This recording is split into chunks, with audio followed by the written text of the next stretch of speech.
Hi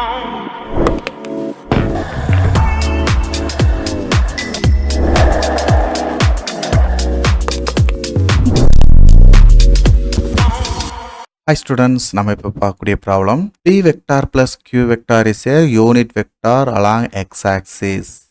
If the P vector is I cap minus j cap plus k cap, then what is the Q vector அப்படின்னு கேட்டிருக்கிறாங்க. இந்த கொஸ்டினை கொஞ்சம் நல்லா கேர்ஃபுல்லாக ரீட் பண்ணணும்.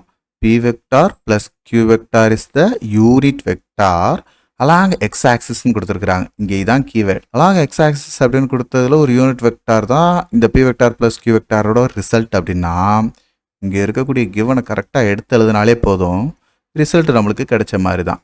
P vector plus Q vector என்னது? x-axis காம்பனண்ட் I cap அப்படின்ற யூனிட் வெக்டார் தான். புரிஞ்சுங்களாப்பா? ஸோ இப்போ நம்மளுக்கு Q vector கண்டுபிடிக்கிறது ஒன்றும் அவ்வளோ கஷ்டம் கிடையாது. ஏன்னா P vector வெளியே நம்ம இங்கே சப்ஸ்டிட் பண்ணாலே போதும். Q vector equal to I cap minus P vector. What is the P vector value? P vector value ஃபுல்லாக மைனஸ் உள்ளகம் மல்டிபிள் பண்ணிடும். ப்ளஸில் இருக்கக்கூடிய I cap இங்கே மைனஸ் ஆகிடுச்சு. மைனஸில் இருக்கக்கூடிய J cap ப்ளஸ் J capனு மாறிடும். அப்புறம் ப்ளஸ் K capன்றது மைனஸ் K cap. இந்த மைனஸை உள்ளகம் மல்டிபிள் பண்ணிட்டேன். சரிங்களா? ஸோ ஓகே, இப்போது இந்த I cap கேன்சல் ஆகிடுது. ஏன்னா positive and negative dam cancel ஆகிடும் இல்லையா? தென் J cap minus K cap இதுதான் ரிசல்ட்டில் இருக்குது. இதுதான்ப்பா Q வெக்டாரோட வேல்யூ. ரொம்ப ஈஸியாக இருந்துச்சு பார்த்தீங்களா? ஸோ அப்போ கொஸ்டினை நீங்கள் தெளிவாக ரீட் பண்ணி அண்டர்ஸ்டாண்ட் பண்ணிங்கனாலே போதும். இன்கேஸ் இதுக்கு பதிலாக ஒய் ஆக்சிஸ்ன்னு இருந்துச்சுன்னு வச்சுக்கோங்க, along Y axis along Z axis அப்படின்னு இருந்துச்சுன்னா நீங்கள் எடுக்க வேண்டிய யூனிட் வெக்டார் இங்கே J கேப்போ அல்லது K கேப்போ இருந்திருக்கும். சரிங்களா?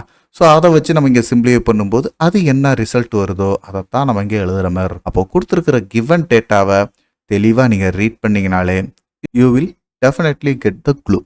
நீங்கள் க்ளூ கிடைக்கணும் அப்படின்றதுக்கு வேற எங்கேயும் போக வேண்டாம், கொஸ்டினை கரெக்டாக ரீட் பண்ணிங்கனாலே போதும். இந்த வீடியோ உங்கள் எல்லாருக்கும் பயனுள்ளதாக இருக்கும்னு நான் நம்புகிறேன்.